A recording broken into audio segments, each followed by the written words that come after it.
Hello muskies, welcome back to the channel again and as promised हम लोग लेकर आ चुके हैं पूरी सीरीज़ जिसके अंदर हम लोग बात करने वाले हैं डेटा स्ट्रक्चर एल्गोरिदम्स के बारे में using the Python.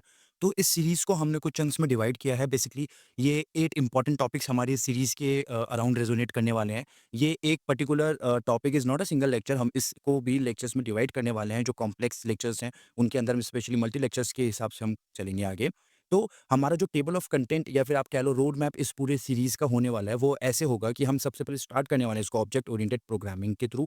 Because her data structure algorithm को इम्प्लीमेंट करने के लिए पाइथन में हमारे को ऑब्जेक्ट ओरिएंटेड प्रोग्रामिंग की ज़रूरत पड़ेगी। तो हम उसके जो कॉन्सेप्ट्स हैं, जो हमारा उसका बेस जो कोर है, हम पहले उसको स्ट्रॉन्ग करेंगे, फिर उसके बाद हम लोग आगे अलग डेटा स्ट्रक्चर्स पे बढ़ेंगे। उसके बाद हम लोग पढ़ेंगे कि टाइम कॉम्प्लेक्सिटी कैसे मेज़र करी जाती है, टाइम कॉम्प्लेक्सिटी का रोल क्या होता है, स्पेस कॉम्प्लेक्सिटी क्या होती है। हम पूरा थ्रू आउट इसके ऊपर भी लेक्चर्स पढ़ेंगे। ये थोड़ा ज़्यादा बड़ा टॉपिक होगा बिकॉज़ मैं चाहता हूँ कि ये थोड़ा और अच्छे से आए। बिकॉज़ जब हमारा ऑनलाइन असेसमेंट होता है तो उसके अंदर हमारे को ये सारी चीज़ें ध्यान में रखनी होती है कि हम कैसे स्पेस कॉम्प्लेक्सिटी को कम करें, हम कैसे टाइम कॉम्प्लेक्सिटी को कम करें, ठीक है? जो ऑनलाइन इंटरव्यूज़ होते हैं आफ्टर ऑनलाइन असेसमेंट, उसके अंदर क्या होता है कि आप पहले ब्रूट फोर्स दिखा सकते हैं एंड उसके बाद आप उसको ऑप्टिमाइज़ कर सकते हैं। बट जो ऑनलाइन असेसमेंट होता है, जो स्टेप 1 होता है, उसके अंदर we need a highly optimised solution. तो उसको बनाने के लिए, उसके एल्गोरिथम डिज़ाइन करने के लिए हमारे को कॉन्सेप्ट पता होना चाहिए time complexity and space complexity का, तो हम उसको भी कवर करेंगे।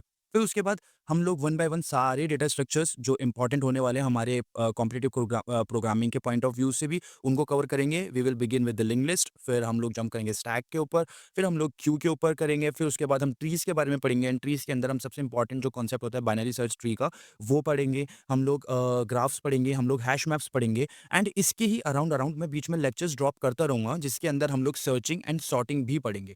तो इस पूरी जो सीरीज़ होने वाली है इसके अंदर हम सिर्फ़ पढ़ेंगे नहीं, हम लोग सिर्फ़ एग्ज़ाम्पल्स पे ही कोड नहीं करेंगे, हम लोग लीड कोड की कुछ प्रॉब्लम्स को भी थ्रू आउट सॉल्व करेंगे, जैसे-जैसे हम लोग आगे बढ़ते जाएँगे लेक्चर्स के अंदर।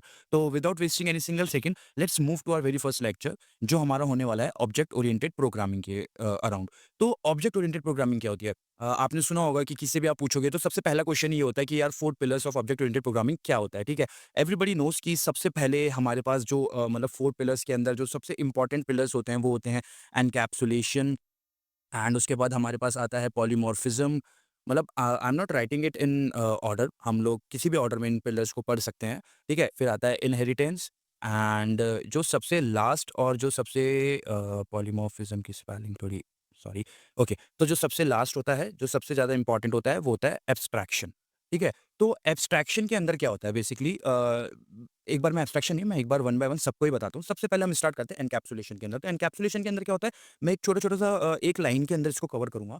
तो एनकैप्सुलेशन के अंदर हम लोग क्या करते हैं कि हमारी जो भी डेटा होता है ना क्लास के अंदर, हम उसको बेसिकली हाइड करते हैं, ठीक है? इसका जो मतलब एक तरीके से आप बोल सकते हो रियल लाइफ एग्ज़ाम्पल जो भी होगा, वो हम बहुत ही अच्छा एग्ज़ाम्पल जो बहुत कॉलेजेस के अंदर यूज़ करते हैं प्रोफेसर्स, हम उस एग्ज़ाम्पल को यूज़ करके इसको पूरा पढ़ने वाले चारों टॉपिक्स को, which is the bank account example, ठीक है? तो back to the topic again, तो एनकैप्सुलेशन क्या होता है? एनकैप्सुलेशन के अंदर क्या होता है कि हम लोग क्या करते हैं, हम जो डेटा होता है हमारी क्लास के अंदर उसको हाइड करते हैं, ठीक है? ये मैं अभी इसलिए बता रहा हूँ ताकि आप जब मैं इसको इम्प्लीमेंट करूँ तो ये जो वन लाइनर्स हैं इनको दिमाग में रखें कि हम कैसे इसको इम्प्लीमेंट करते हैं, ठीक है?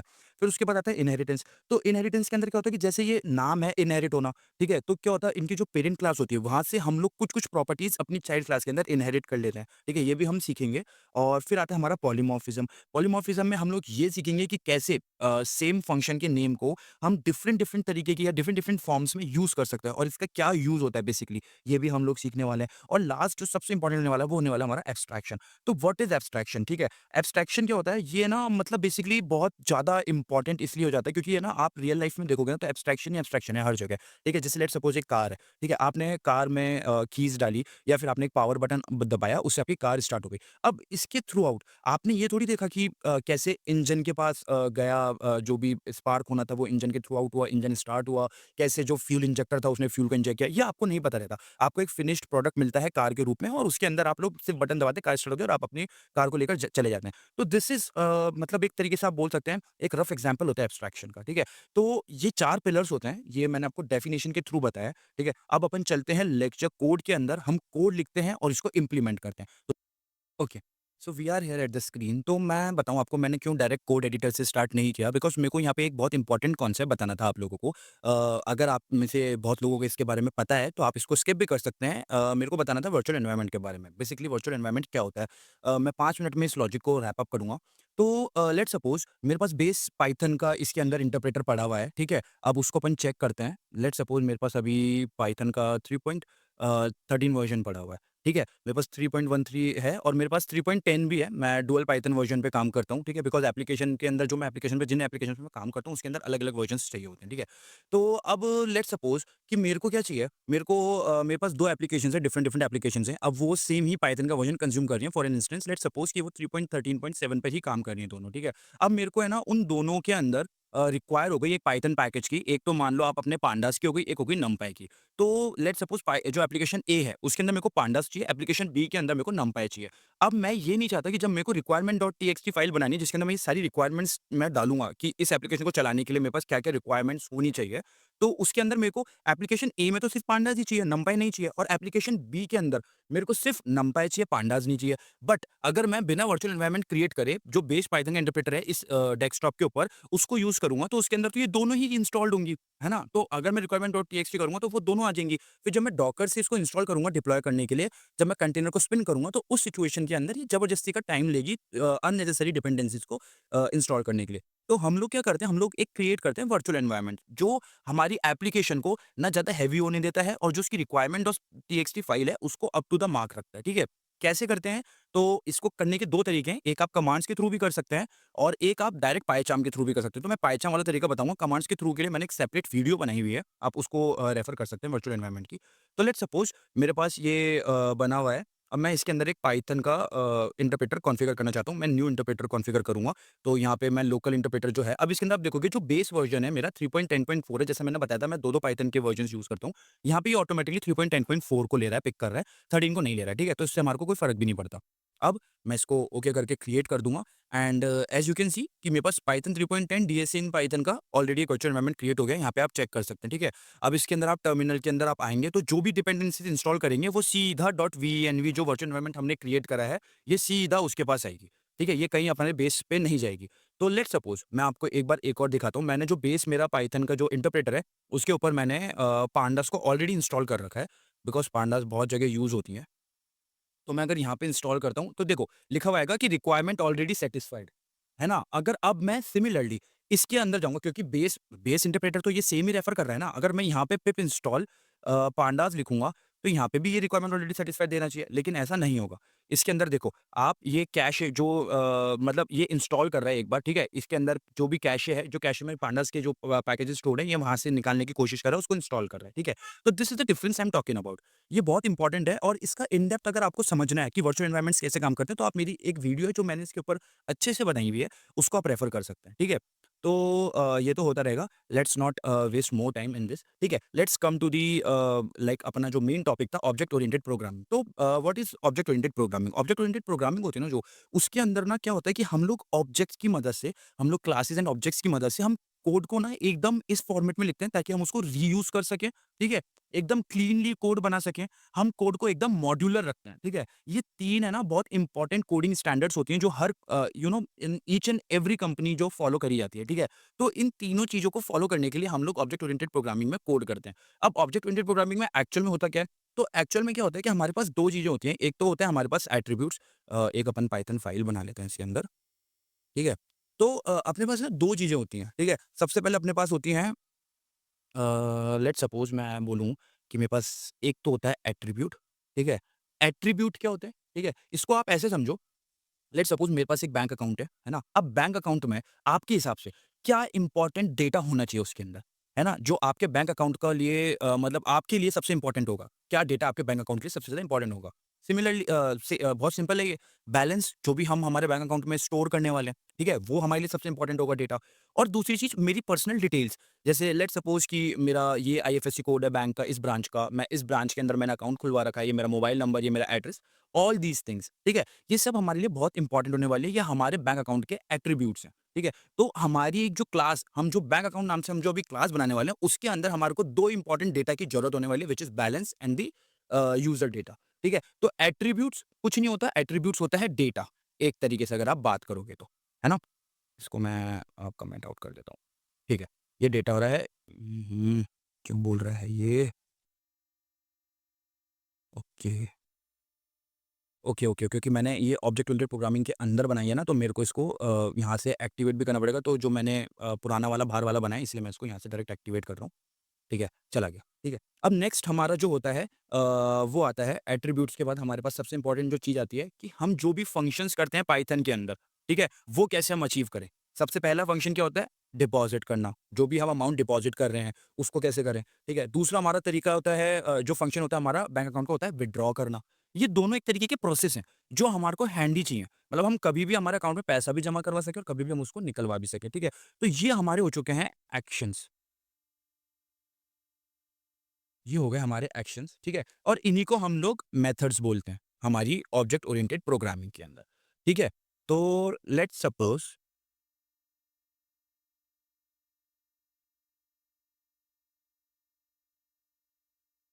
ओके, सो लेट्स सपोज़ कि हमारे पास ना एक क्लास है और उस क्लास का हम क्या नाम रखने वाले हैं, उसका हम मतलब एक ये जो एग्ज़ाम्पल है पूरा थ्रू आउट बैंक के कॉरेस्पॉन्ड रहने वाला है। तो हम सारा एक बैंक एप्लीकेशन बनाने वाले हैं, जिसके अंदर हम लोग सारी जो ये फंक्शनैलिटीज़ जो मैंने अभी मेंशन करी कि विथड्रॉ एंड डिपॉज़िट वाली वो डालेंगे, एक डेटा के अंदर हम कैसे रिट्राइव करते हैं और क्या करते हैं वो डालेंगे, ठीक है? तो हम एक बैंक अकाउंट नाम से हमने क्लास बना ली। अब इसके अंदर जब भी आप क्लास बनाओ ना, तो सबसे पहला मेथड ना हमेशा इनिट होना चाहिए। इनिट क्या काम करता है? बेसिकली ना ये एक तरीके का ना यू कैन से कंस्ट्रक्टर है, ठीक है? कंस्ट्रक्टर का काम क्या होता है? कंस्ट्रक्टर जो आपका जो भी जैसे मान लो आपने जब भी एक ऑब्जेक्ट को बनाया, है ना? कोई भी ऑब्जेक्ट देख लो आप इसका ही बैंक अकाउंट का जैसे लेट्स सपोज़ एक यूज़र 1 के लिए एक आपने अलग बैंक अकाउंट का ऑब्जेक्ट बनाया, यूज़र 2 के लिए अलग बैंक अकाउंट का ऑब्जेक्ट बनाया। तो क्या होगा कि हमारे को हर यूज़र के लिए कुछ एट्रिब्यूट्स हैं जो कॉमन रहने वाले हैं। जैसे बैलेंस हो गया और यूज़र की जो डिटेल्स हैं, वो कॉमन रहने वाली है। तो हम कुछ ऐसा कर दें कि हमारे को बार-बार इस फंक्शन को कॉल ना करना पड़े एट्रिब्यूट्स को और हम लोग ना अपने आप ही जैसे ही मैं कोई ऑब्जेक्ट बनाऊँ, अपने आप ही ये कॉल हो जाए और अपने आप ही जितने भी एट्रिब्यूट्स हैं, उनको ये एक्शन में लेकर आ जाए। तो उसके लिए मेरे को क्या करना पड़ता है? उसके लिए मेरे को ना एक इनिशियल सॉरी कंस्ट्रक्टर बनाना पड़ता है यूजिंग इनिट। इसके अंदर हम जो भी हमारे एट्रिब्यूट्स हैं, उसको मेंशन कर देते हैं, ठीक है? सबसे पहला जो सबसे इम्पोर्टेंट है कि जो भी आपकी डिटेल्स है, जो भी ओनर की डिटेल्स है, अकाउंट ओनर की, वो आ गई और अब हम हमारा बैलेंस तो इनिशियली हमारा बैलेंस हम 0 रखते हैं बिकॉज़ लेट्स सपोज़ यूज़र को अभी पैसे जमा नहीं करवाने हैं, ठीक है? अब क्या करेंगे हम यूजिंग दिस सेल्फ कीवर्ड हम लोग इसको स्टोर करवाने की कोशिश करेंगे ताकि ये हैंडी रहे थ्रू आउट द क्लास, ठीक है? फिर उसके बाद हम लोग चलते हैं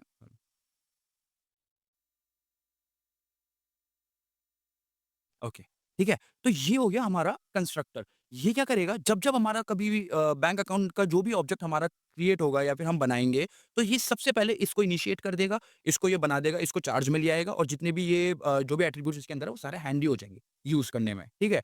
अब हम लोग धीरे-धीरे करते हैं, हम लोग हमारी जो फंक्शनिंग है, जो हमारी मेथोडोलॉजी है, जो बैंक अकाउंट की होती है, जिसके अंदर हम लोग डालते हैं डिपॉज़िट्स एंड विथड्रॉ वाले फंक्शंस, उनको क्रिएट करते हैं, ठीक है?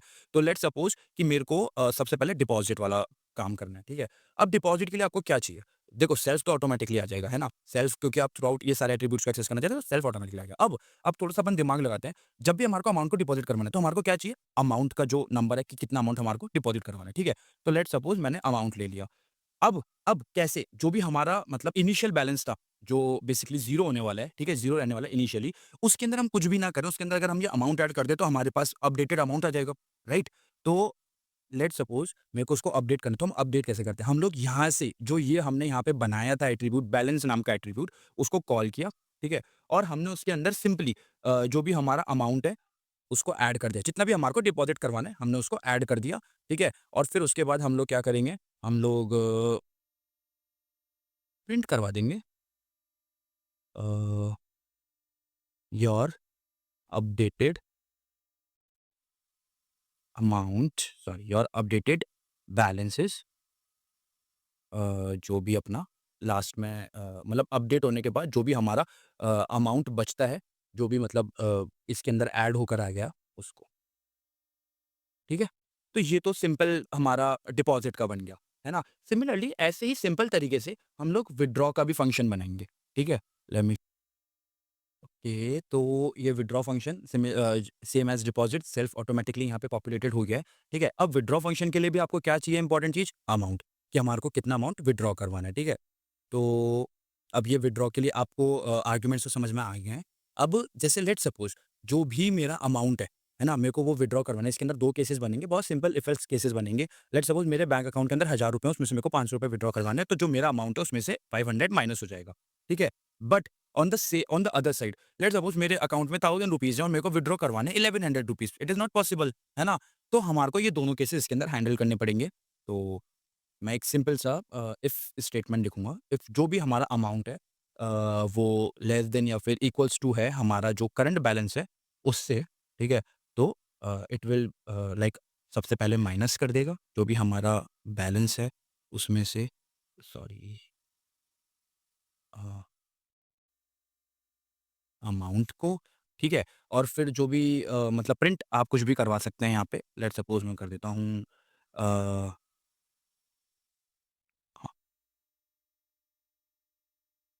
अमाउंट जो भी है आपने जो दिया था is a, successfully debit debited successfully debited, ठीक है? एंड हम लोग एक और प्रिंट स्टेटमेंट डाल देते हैं यहाँ पे, ठीक है? वो ये होगी, रिमेनिंग बैलेंसेस, ठीक है? जो भी हमारा बैलेंस बचा वो, ठीक है? Very simple. ठीक है? अब हमने ये बना लिया है। सिंपल एक आपको क्लास मैंने बना के दिखाई बैंक अकाउंट की, जिसके अंदर हमने 2 हमारे इम्पोर्टेंट जो एक्शन्स होने वाले थे, वो हमने लिखे डिपॉज़िट्स एंड विथड्रॉ के। जो हमारा इम्पोर्टेंट एट्रिब्यूट्स होने वाला था which is balance and the owner detail, जो भी होने वाले थे, उन सबको हमने क्रिएट किया। है ना? अब हम लोग बनाते हैं इनके ऑब्जेक्ट्स एंड लेट्स सी कि ये कैसे काम कर रहे हैं। ठीक है? तो लेट्स सपोज़ मैं बनाता हूँ सबसे पहला मैं कस्टमर की क्यों ना मैं कस्टमर की जगह मैं जो कस्टमर का नाम है उसी से बनाऊँ। लेट्स सपोज़ मैं पहले बनाना चाहूँगा आकाश नाम से, ठीक है? तो जो भी मेरा बैंक अकाउंट है, उसके अंदर अब आप मेरे को बताओ, इसके अंदर 2 आर्ग्यूमेंट्स सेल्स तो ऑटोमैटिकली जाता है। अब इसको कितने आर्ग्यूमेंट्स चाहिए? 2 आर्ग्यूमेंट्स। सबसे पहली ओनर की डिटेल। तो जो भी ओनर की डिटेल है लेट्स सपोज़ मैं अभी सिर्फ़ नाम डाल देता हूँ। मैंने नाम डाल दिया आकाश सिंह, ठीक है? अब दूसरे के अंदर मेरे को क्या चाहिए? दूसरे के अंदर कि क्या कुछ ओपनिंग बैलेंस मैं रखना चाहता हूँ? अगर हाँ, लेट्स सपोज़ मैं ओपनिंग बैलेंस रखना चाहता हूँ 5000, ठीक है? अगर मैं ओपनिंग बैलेंस रखना चाहता हूँ तो ये ओपनिंग बैलेंस हो गया मेरा। सिमिलरली मैं दूसरा बनाना चाहूँगा, मैं दूसरा एक और कस्टमर का बनाना चाहूँगा, है ना? उसके अंदर भी जो भी मेरी डिटेल होंगी, वो मैं सबसे पहले डाल देता हूँ, ठीक है? अब मैं लेट्स सपोज़ मैं इसके अंदर कुछ ओपनिंग बैलेंस डालना ही नहीं चाहता, है ना? इसके अंदर मेरे को ज़रूरत ही नहीं है because we are like simply just opening the account, ठीक है? अब मैं इस कोड को रन करता हूँ,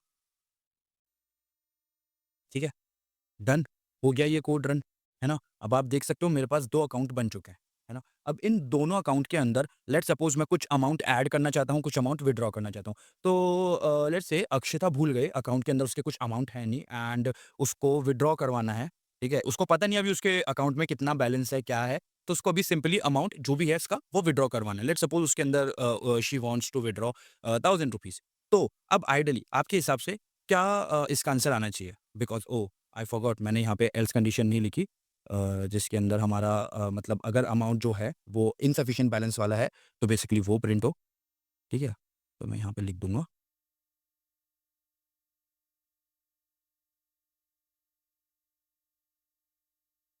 ठीक है ना? अब let's suppose Akshita wants to withdraw ₹1000 तो अल्टीमेटली ₹1000 क्योंकि अक्षिता का जो ओपनिंग बैलेंस है वो ही 0 है, तो ₹1000 तो विथड्रॉ हो ही नहीं सकते हैं। तो it will show insufficient balance in the account, ठीक है? अब सिमिलरली मैं विथड्रॉ की जगह चाहता हूँ कि डिपॉज़िट हो कुछ अमाउंट, ठीक है? तो मैं पहले ₹1000 को विथड्रॉ करना चाहता हूँ। योर अपडेटेड बैलेंस इज़ ₹1000 जैसे ही मैंने उसके अंदर डिपॉज़िट करा, तो मेरे पास अपडेटेड बैलेंस आ गया। अब इसके अंदर मान लो मैं 500 और ऐड करना चाहता हूँ। ठीक है?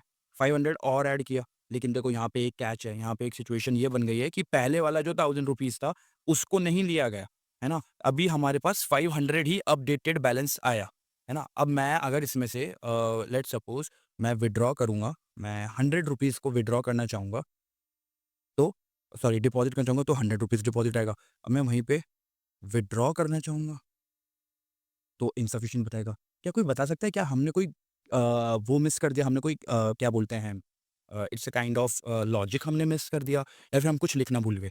कोई बता सकता है? अगर आपको पता है तो कमेंट के अंदर बताना बाकी मैं बताता हूँ, क्या केस है। क्योंकि हम लोग कोड को बार-बार रीरन कर रहे हैं, तो what is the meaning of rerunning the code? हम लोग कोड को ना बार-बार एग्ज़ीक्यूट कर रहे हैं हमारी रैम में। जैसे हम कोड बंद कर देते हैं तो जो हमारी रैम है, जो यूटिलाइज़्ड रैम है, वो मतलब वापस से अनयूटिलाइज़्ड हो जाती है, ठीक है? तो रैम के अंदर जो भी मेमोरी स्टोर हुई कोड की, वो डिलीट हो गई। तो अल्टीमेटली कोई डेटा रहेगा ही नहीं। तो in order to see all the functionality हमारे को सिंगल वो के अंदर ये सारे मेथड्स को कॉल करना पड़ेगा, ठीक है? तो सबसे पहले लेट्स सपोज़ मैं डिपॉज़िट वाला मेथड कॉल करता हूँ, ठीक है? I want to deposit 10,000 rupees and after deposit मैं चाहता हूँ कि मैं विथड्रॉ करवाऊँ। Just a second. मैं विथड्रॉ करवाऊँ उसके अंदर से 4600 समथिंग, ठीक है? तो मेरे पास आइडियली कितना विथड्रॉ करवाने के बाद कितना अमाउंट बचना चाहिए? बचना चाहिए 5400 का, ठीक है? तो देखते हैं अब हमारा कोड कैसे काम करता है। Yes, your updated balance is 10,000 rupees. Amount 4,600 is successfully debited and the remaining balance is 5,400. Perfect. Code is working perfectly fine. ठीक है? तो आप ये चीज़ समझे कि क्यों और कैसे हमने सिंगल कोड के अंदर इसको रन किया, ठीक है? In order to save this, मतलब आप अगर चाहते हो कि मैं बार-बार रन करने के बाद भी मेमोरी को सेम ही स्टोर करूँ, तो हमारे को यहाँ पे कैशे लगेगा, ठीक है? कैशे के लिए हमारे को अलग-अलग कैशे रिवीज़ होते हैं, जैसे रेडिश वगैरह होता है, उसको सेटअप करना पड़ेगा, ठीक है? वो ये सारे जो कॉन्सेप्ट है ना, ये हम लोग ना जब फ्लास्क के जो हम ट्यूटोरियल्स पढ़ेंगे उसके अंदर हम लोग इनके बारे में बात करेंगे बेसिकली, ठीक है? तो अभी तक ये जो पूरा था ये इसके अंदर हमने सिंपली एकदम simple logic by logic object oriented programming के अंदर कैसे कोड लिखा जाता है पाइथन यूज़ करके वो सीखा, हमने कॉन्सेप्ट सीखे, हमने एक सिंपल एप्लीकेशन बनाया, ठीक है? अब हम आने वाला जो लेक्चर है उसके अंदर हम जो 4 important pillars of object oriented programming है which is encapsulation, inheritance, polymorphism and abstraction, इनके बारे में पढ़ेंगे, इनका एक लाइव एग्जांपल देखेंगे और फिर उसके बाद आगे जाके जो मैजिक मेथड्स होते हैं ना, कि जैसे मान लो जैसे लेट्स सपोज आपने एक लिंक लिस्ट क्रिएट करी है, ठीक है? Link list is a kind of a list, लेकिन इसके अंदर क्या होता है, इसके अंदर एक नोड होता है पूरा प्रॉपर जिसके अंदर data and the address of next node होता है। तो इसको हम कैसे जब बनाएँगे तो उसके अंदर हमको सेम जैसे एक कोई लिस्ट है, एक एग्जांपल के तौर पे आप ले लो कि जैसे एक लिस्ट है, ठीक है? इसके अंदर मैंने स्टोर कर रखा है ये, है ना? अब मेरे को इस लिस्ट को मतलब ऐसे एक्सेस करना है, मैं चाहता हूँ कि भाई लिस्ट का जो भी मेरे पास एक बार के लिए मैं इसको कमेंट आउट कर देता हूँ। अब मैं चाहता हूँ कि जो मेरे पास लिस्ट पे 3rd पोज़ीशन पे है, ठीक है? इसको मैं प्रिंट करवाना चाहता हूँ, है ना? तो आप प्रिंट करवाओगे, देखोगे 4th 0 1 2 3, ठीक है? 4th नंबर है।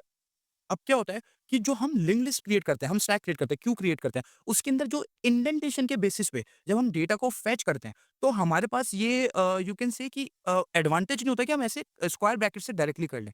तो in order to retrieve data in such format हमारे को कुछ इम्पोर्टेंट मैजिक मेथड्स लगते हैं। हमें उन मैजिक मेथड्स के बारे में भी पढ़ने वाले हैं। बेसिकली आपने बहुत सारे बुक्स के अंदर इसके बारे में पढ़ा होगा, जो ये मैजिक मेथड्स होते हैं, इनको डंडर मेथड्स भी बोलते हैं। डंडर मेथड्स के नाम से भी होते हैं कुछ बुक्स के अंदर, आपने पढ़े होंगे। तो ये ना आपको बहुत सारे मतलब है ना बिल्ट इन जो फंक्शन होते हैं ना पाइथन के, जैसे प्रिंट फंक्शन हो गया, जो भी अपन डायरेक्टली यूज़ कर रहे हैं, क्योंकि अपन लिंक्ड लिस्ट को डायरेक्ट प्रिंट नहीं करवा सकते, अपन को ट्रैवर्स करके सारी चीज़ें करनी पड़ती हैं, है ना? तो ये प्रिंट फंक्शन को कैसे यूज़ करें, स्ट्रिंग के फंक्शन को कैसे यूज़ करें, ये सारी चीज़ें होती है ना जो, ये मैजिक मेथड के थ्रू अपन करते हैं। तो हम लोग वो भी कवर करेंगे, ठीक है? ये लेक्चर आज यहीं पे खत्म करते हैं। Thank you so much for watching this lecture and channel को सब्सक्राइब कर लेना ताकि आप आने वाले जो हमारे इस सीरीज़ के अंदर लेक्चर्स हैं, उनके साथ कीप अप रहें। और मैं एक और बात बोलूँगा जाते-जाते एंड में कि आप अपना लैपटॉप लेकर बैठें ताकि साइड बाय साइड जो मैं कोड करता जा रहा हूँ, आप उसको पॉज़ करके खुद भी लिखते जाएँ।